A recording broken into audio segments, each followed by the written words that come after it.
Navara VE 2024 manual transmission, engine bay.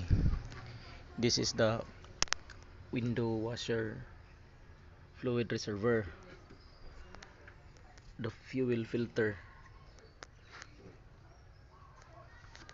Itong yellow po ay engine oil dipstick, air filter,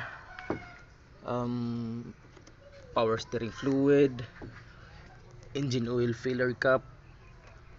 Dito po yung engine belt located. This is the coolant reservoir, and ito po yung radiator filler cap, and this is the battery, and this is the fuse box, and then brake and clutch fluid reservoir. That's all po. Thank you.